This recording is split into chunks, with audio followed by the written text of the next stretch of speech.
And you've made it known when you finally do have your opponent, you watch tape on them, so you know everything, all their ticks, why they step, why they throw hit kicks, why they block certain things.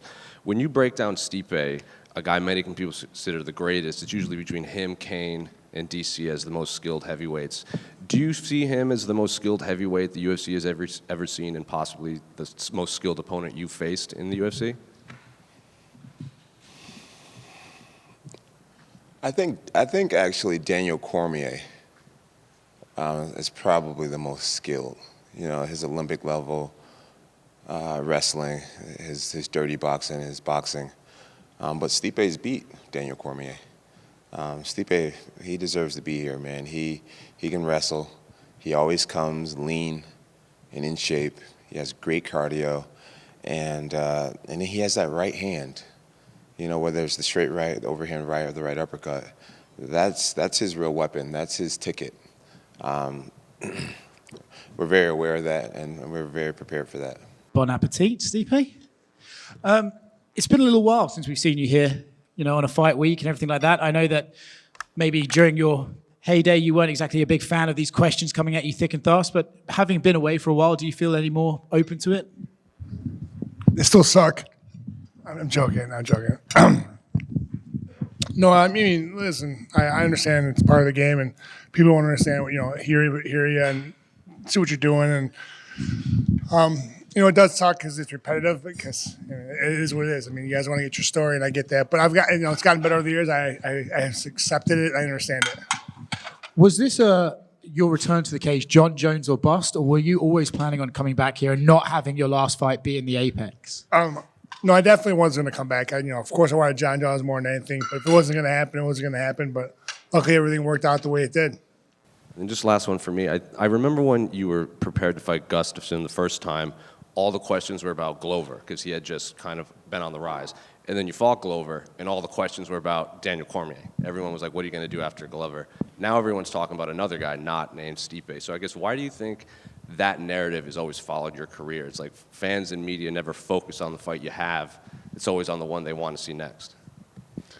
You know, I don't want to sound arrogant, but I think what it is being so good at what I do that it's just almost never enough. I'm very aware that, you know, that the Tom Aspinall is like, it's making more headlines than Stipe. And it's just the way that it is with me. You know, when I win, there's always an excuse. Well, oh, he really wasn't that well-rounded, or, yeah, it's an interesting place to be in, and it's hard to compare to any other fighter because I don't think any other fighter in our sports history has ever had to deal with it. You know, I just beat Cyril Gain, and we can go back in a time machine and hear the way that people talked about Gain, his athleticism and his speed, and I mean what he did to Taitu Tavasa, and like, you know, and then as soon as I beat him, he's like, oh well, he wasn't that, or he's this, and like, so it's a very interesting place to be in, and it just is what it is. You know, I think this fight's been an interesting one, right? When it was first booked, everyone was really hyped on it. Then they had the interim situation arise, and now that's sort of bringing like questions outside this fight. But for you, obviously, you've been focused on John for years now. Do you think by the time you get to fight night, people will appreciate that actually these are two of the best ever, and we need to appreciate you guys fighting for what it is? Yeah, I hope so, but I'm not worried about that. I really don't.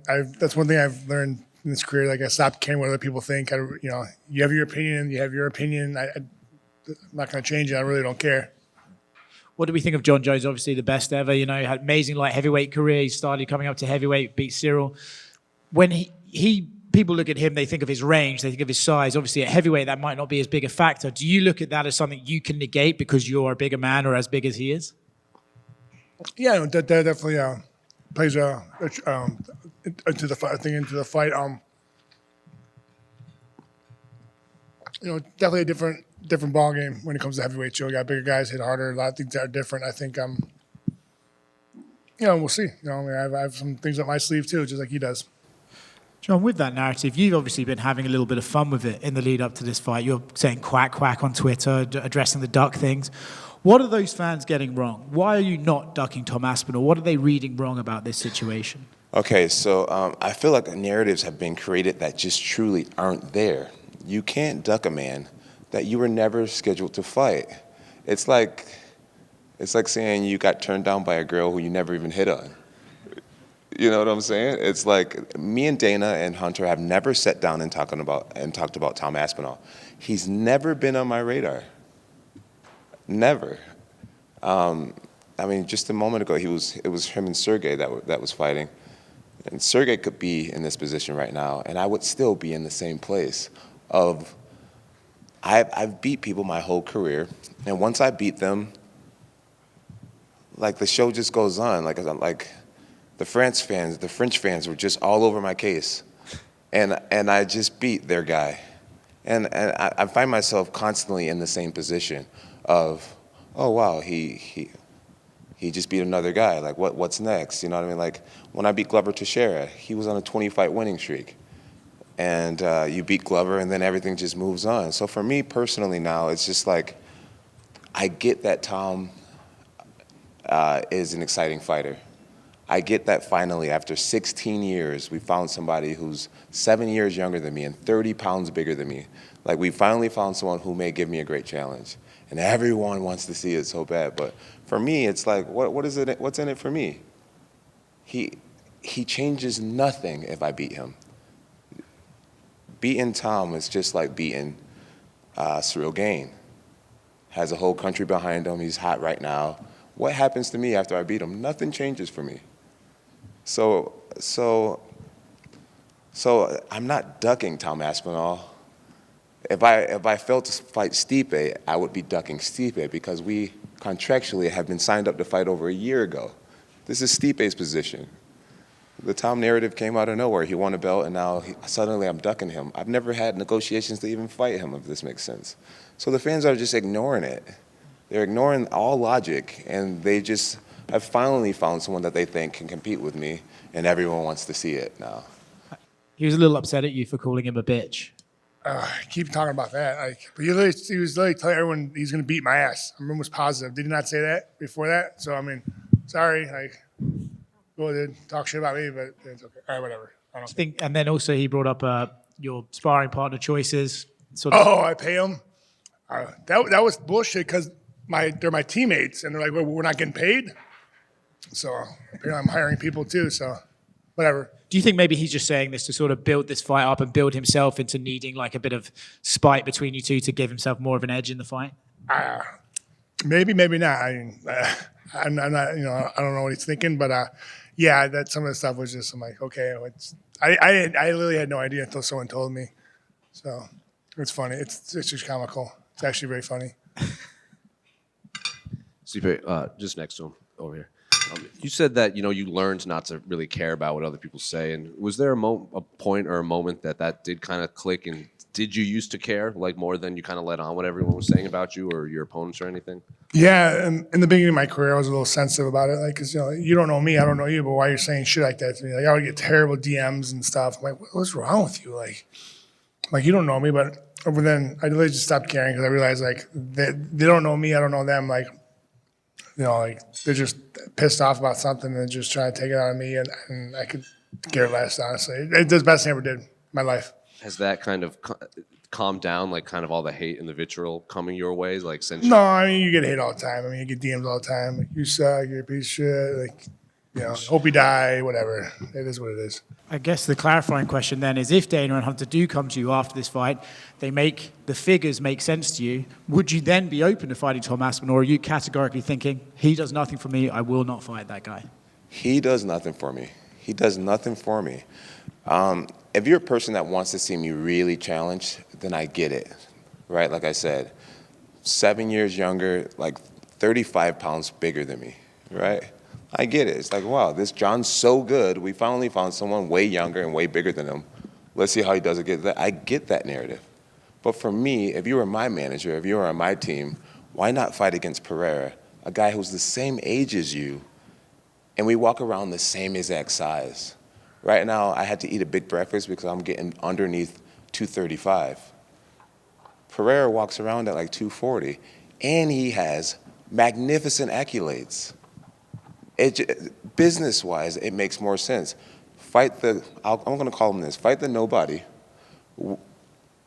that may be more dangerous, or fight the guy with all the accolades who's incredibly dangerous, but it actually will affect your legacy. Me beating Cyril Gain didn't change anything for me, just gave me a few more millions.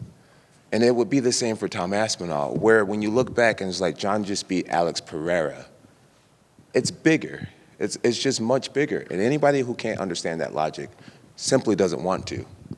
And you said you always thought you knew you'd come back at some point, but did you keep up with the sport at all? Did you watch, all the pay-per-views and the heavyweight fights? I never watched pay-per-views, even throughout my whole career, really. I mean, I do, I don't say I didn't watch them ever, but I do watch them, especially when my friends were fighting, like when Vellante was fighting, Wyman, Wonderboy, like my friends, I'd watch them, and once in a while there was a good card, or if I was live, but I really wouldn't go on my way. I have, other things going on in my life that, So you didn't really pay attention to like the rest of the heavyweight division, like? I mean, I did. I mean, well, I had to because everyone's like texting me about it.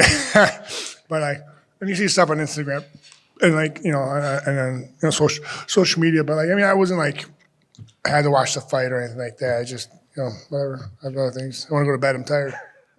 And I think on the countdown, one of your coaches said he felt like you were a little pissed off when the first fight fell through. Was that just selling the fight, or did it kind of bother you, like so close to the fight that? Yeah, it was more just you were that close. You worked so hard, and but it's part of the game. I wasn't mad that he got hurt. I just it's part of the game. I was just mad and pissed off because I was at that point. I'm like, oh, you're so close, and then it's almost had it, and then gone. So. John has said he watches tape kind of religiously on his opponents. He wants to know every mistake they make, like when they step to the left, he's going to throw this, he's going to throw that, and he likes to know his opponents backwards and forwards. Are you the same type of guy to watch tape on John? And if so, do you see a lot of the same tendencies, or is he really like the narrative? He's always a different fighter when he goes out. No, I definitely watch film on him. Yeah, he does. He has tendencies, and he does throw different stuff at different times, but also he does have tendencies like everyone else. And you just got to exploit them. Last one for me. The gloves. It looks like we're switching back to the old UFC gloves after these new ones came in June. Do you have any thoughts on that? Are you excited about using the old gloves, and what is your opinion on that? I'm really excited about the old gloves. I got sent a pair of the new gloves several weeks ago. I tried them on, and I thought they were tight. I used to fit in XL, and in the new glove, I had to put on the 3XL. The shape, curving your hands like that, they were very uncomfortable for me, and I was actually really stressed thinking about how am I going to go into fight week wearing these gloves that I don't even want to train in. So when I got a phone call recently, Hunter said, everyone on this card are veterans. Why put a bunch of vets in a new glove? Let's give you guys all what you're used to. It was a major relief to my coach, Brandon, who wraps my hands. It was a major relief to me as well. Stipe right here. If you win this fight, you'll be when you win this fight, you'll be the second in UFC history to have 3 separate title reigns. You and Randy Couture. I guess what would that mean to you, and which one would be the most special? Beating Verdum, reclaiming it from Cormier, or this one? They're all special. So I like winning. So whenever win, whatever. Like between all 3 of them, like they're all wins. That's all I would care about. It's to me, they're all special. But maybe it's this one, I think, because it's just the Mecca. It's John Jones. Everyone's like, oh my God, John Jones, and it doesn't get better than that or bigger. Yeah, and you got belts at home already too. So is beating John Jones almost a bigger accomplishment than taking another belt back with you? Oh, of course. When you get that belt again, it's always nice. I have 6 of them, and I can't wait to get 7. And you guys will be at the press conference tomorrow. I don't know if you've seen John in person yet. I guess what's your expectations for that? Do you have any idea like what he'll be like towards you? And are you looking forward to seeing him in person and like sizing him up on a stare down? Yeah, I don't care. I have no ill will towards the guy. We're here to fight each other and beat the shit out of each other. Yeah, I don't know how he's going to act. I'm shake his hand like, hey, good to see you. How you doing? See you Saturday. That's about it. And maybe some fans want to see you lose, but I also think fans just want to see you like really challenged. Like they see you as like you're this greatness, and we want to see greatness challenged. Like a lot of people, their favorite fight of yours is Alexander Gustafsson. So is there still a part of you like as a competitor that that is drawn at all to that. Like I hear everything that you're saying, but I also like, and maybe that's just something about like getting older and what you've accomplished in your career. But I think that's why people want to see it. It's like they see it as like this great challenge. They want to see greatness challenge. Like does that entice you at all still? There's a part of it that does, but if I'm being completely honest, I feel like Tom's been such an asshole that I don't want to do business with him. You know, it's just like his fans have been so annoying. And obviously, you don't get this far in a career being affected by fans or whatnot. But he's just an asshole, you know, with his you know, he's 30, so he's from this influencer generation where you hop online and the T-shirt sales and all that. I'm past that type of stuff. I'm like, bro, if you had a little bit more respect, then maybe we could have worked something out, you know. But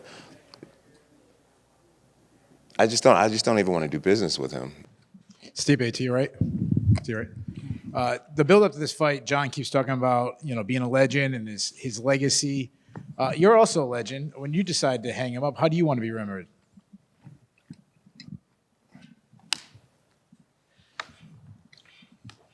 I mean, remember just that guy that went out there and just blue collar dude went out there and fought and beat ass, you know, and just was never given anything, is all earned. Just normal, you know, blue collar dude, just love the fight.